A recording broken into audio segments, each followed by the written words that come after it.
del año lectivo escolar, ¿qué tan beneficioso es realizar las clases a distancia o de manera virtual? Le hemos llegado a todos los estudiantes, hemos llegado a todos los sectores. ¿Qué debemos mejorar en lo que hemos visto en la última semana? El Ministerio de Educación ha entregado todos los cuadernillos, ha logrado tener esa conectividad con todos los estudiantes, que nos deja a un año prácticamente, porque mañana cumplimos un año de que se reportó el primer caso de coronavirus en el país. ¿Y qué hemos aprendido? Bien, para hablar sobre el tema educativo me acompaña Noemí Castillo.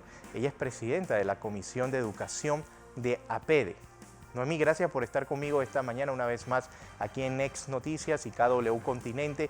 Y vamos a hablar sobre el tema educativo y qué tan eficaz, Noemí, puede ser la educación a distancia o virtual. Bienvenida, buenos días. Noemí, si nos activa el audio para escucharla correctamente. Ahí la tenemos. Buenos días, Noemí.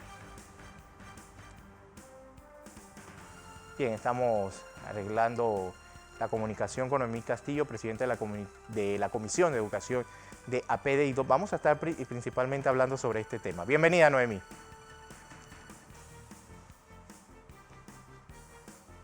Bueno, todavía tenemos ahí algunos problemitas con el audio para escuchar a Noemí Castillo, porque vamos a estar hablando de la eficacia más que todo y qué debemos mejorar en este momento de educación a distancia. Recordemos que ya hay escuelas, ahora sí le escucho, Noemí, para que nos... Sí, ahora sí. Ahora muy sí. bien, gracias por darme muy buenos días a todos y muchísimas gracias por darme la oportunidad para conversar sobre un tema tan importante en esta segunda semana de reinicio de clases. Mire, yo digo siempre que la realidad se sobrepone a las cosas que nosotros queremos, ¿verdad? Mañana vamos a cumplir un año completo de haber suspendido las clases de manera presencial, aunque entiendo que hay algunas escuelas que han logrado hacer alguna semipresencialidad, pero en general lo que nosotros tenemos hoy día es lo que se conoce como una modalidad a distancia que incluye diferentes ofertas, diferentes oportunidades, desde la radio, desde el WhatsApp, los aparatos móviles, desde la computadora. No es lo ideal o lo que querríamos, ¿verdad? Porque la educación presencial es importante para desarrollar la interacción personal, las relaciones sociales, para que los niños conozcan y puedan aprender. Pero la realidad del momento nos indica que es una de las formas que tenemos la opción de utilizar para no dejar a los niños sin escolarizarse, porque lo peor sería, si es que tendríamos que comparar, que los niños no tuvieran acceso y que el año escolar pasado se hubiera perdido y que este año se pudiera perder. La virtualidad está aquí, es una realidad y además es la realidad del mundo del trabajo. No solamente los niños han tenido que volver a las escuelas de manera virtual, sino que también muchos trabajos en el día de hoy se hacen de manera virtual, aunque ya la virtualidad venía. O sea que nosotros también tenemos que entender que la tecnología es parte del avance científico y hoy día es una necesidad. El tiempo que le dediquemos ya es otro asunto de consideración, pero no por eso debemos pensar que todo en la virtualidad o en la distancia es inadecuado. Es un apoyo que tenemos para poder educar a los niños en este momento y en muchas partes del mundo.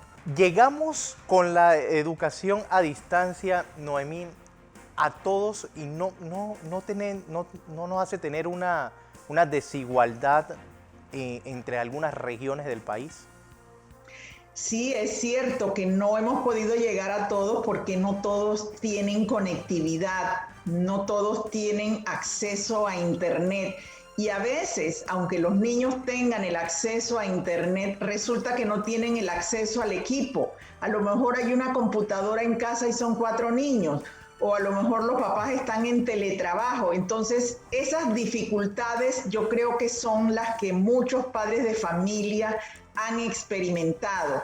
Cómo hacer turnos, cómo hacer horarios para que con un solo equipo se puedan satisfacer las necesidades de muchos. Ahí es donde está el dilema y por esa razón no hemos podido llegar a todos. Además de que hay muchos que no tienen acceso de ninguna manera. Pero dentro de todos estos esquemas, también el Ministerio de Educación ha provisto de guías, ha provisto de textos, ha provisto de manuales. De alguna forma, la televisión, que también llega a un sector mucho más grande de la población en muchísimas áreas, también ha hecho su aporte en términos de ofrecer clases televisadas en horarios específicos, de forma tal que los niños y las niñas no se nos queden atrás, porque el temor es que cuando los niños se desconectan de esta actividad de aprendizaje, después les cuesta mucho más regresar o empiezan a preguntarse qué tan pertinente es regresar si ya perdieron un año. Aunque hemos perdido, y a lo mejor muchos niños en muchas partes del mundo también, no debemos estar en el pensamiento de que hemos perdido, sino que cómo podemos recuperar, cómo podemos reinsertarnos, cómo podemos regresar a las aulas escolares, que hoy significa que las aulas están en el escenario virtual. Ahora, Noemí, esto de la pandemia ha dejado o ha traído una demostración que es necesaria la tecnología y avanzar tecnológicamente en nuestros centros educativos. ¿Podría convertirse los celulares o las tabletas en un útil escolar de los estudiantes hoy día? Bueno, yo he visto que en muchas partes del mundo, por ejemplo en Corea y en Asia, prácticamente la gente tiene el celular pegado a la mano, sí, como una vía de aprender. Hoy día usted, si quiere desplazarse las direcciones para pagar el metro, hay muchísimas acciones que se ejecutan a través de los celulares. Ya sabíamos desde finales del siglo pasado que este siglo XXI era el siglo de la tecnología, pero no la tecnología deshumanizada, la tecnología como una herramienta para el trabajo, como una herramienta para la educación, como una herramienta para la vida. Mire cuántas acciones se han automatizado hoy día. Usted llama por teléfono a un sitio y le contesta una máquina.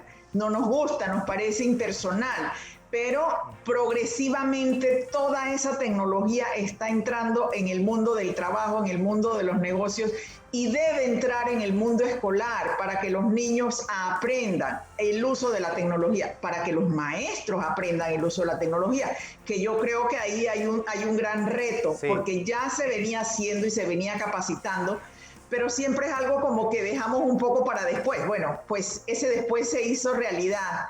Vino una pandemia y se ha dado la necesidad, porque es una de las posibilidades que tenemos para acceder a la comunicación, para acceder al aprendizaje, para acceder al trabajo. Entonces, yo siempre digo que tenemos que abrazar la tecnología, que en vez de rechazarla debemos aceptarla y hacerla parte de nuestra cotidianidad para las interacciones, porque ahora sí es como nos comunicamos todavía, aunque ya hay más apertura, ya se levantó la cuarentena. Sin embargo, todavía mientras nos estamos vacunando, todavía no, y mientras esperamos, porque el virus no es que ha desaparecido, la pandemia no se ha ido, tenemos que seguir manteniendo las medidas de bioseguridad, y ese es uno de los temas que tenemos que conservar en las escuelas. O sea, no se trata solamente de volver a la presencialidad, hay que volver a la presencialidad con medidas de bioseguridad, poco a poco, transicionando los que están más preparados y los que no, porque mire, inclusive la preparación de las escuelas es muy importante para el retorno a clases. Y es lo que muchos han mencionado, Noemí, que muchas de las escuelas quizás no estén aptas para recibir a los estudiantes una vez puedan decir que podemos retornar ya a los salones de clases. ¿Qué debe hacer el Ministerio de Educación en esto? Sí, así es, lo hemos estado conversando, ¿verdad? En muchas oportunidades. Realmente yo creo que en este espacio, este es el espacio de arreglar a las escuelas. Usted sabe que siempre que inicia el año escolar, los titulares son: esta escuela está reparada, la otra le falta reparación.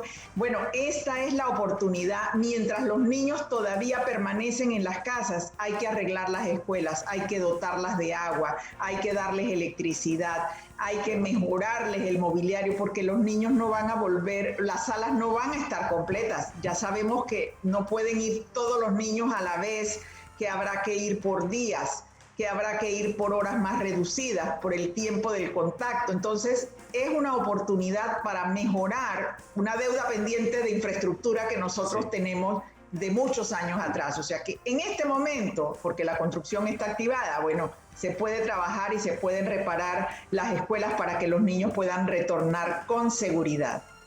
De lo que queda, Noemí, por aprender en este año que hemos tenido nosotros, ya mañana que se cumple un año de haberse dado el primer caso de coronavirus en el país, ¿qué debemos mejorar en tema educativo?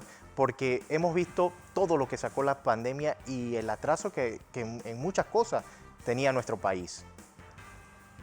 Bueno, mire, nosotros venimos con problemas en el sistema educativo, con fallas en calidad del sistema, porque una de las cosas que se han pedido en todos los foros es que hay que mejorar la calidad de forma tal que el niño del campo o el niño indígena o el niño urbano marginal tenga las mismas competencias y los mismos conocimientos. Es decir, que la educación debe ser para la igualación social, para que todos tengan las mismas oportunidades, para que todos tengan una educación de calidad y unos no, una educación clase A y otro B y C, y por ahí, desmejorando la educación. Entonces, estos graves problemas que ya traíamos, pues a veces los disculpábamos con una razón y con la otra. Efectivamente, con la pandemia se vio que definitivamente los resultados están a la vista, que nuestros niños tienen dificultades en la lectura, en la escritura, en las ciencias, en las matemáticas, que nosotros por años, porque no es que es ahora, hemos venido obteniendo bajas puntuaciones en los resultados en las pruebas tanto nacionales como internacionales.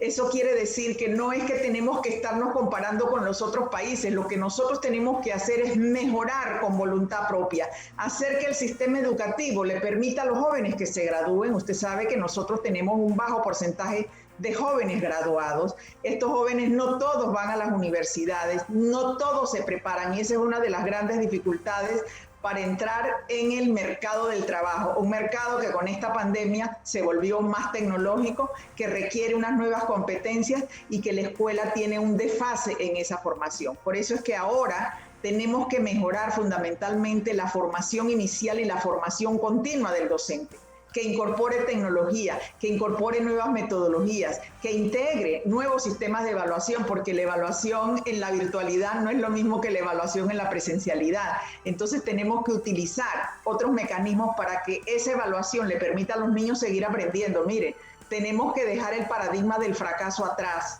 El éxito de una escuela no es fracasar a sus estudiantes. El éxito de una escuela y de un sistema educativo es que sus estudiantes progresen, es que sus estudiantes avancen, que finalicen, no que se queden atascados, que deserten, que pierdan en los años, no, que progresen, que aprendan para que puedan ser ciudadanos y puedan insertarse de buenos ciudadanos, con comportamientos, con actitudes, con conductas, con conocimientos que le permitan desarrollarse y desarrollar la sociedad en la que estamos viviendo. Noemí Castillo, presidenta de la Comisión de Educación de APEDES, gracias por estar conmigo y felicidades, Noemí, en el Día de la Mujer.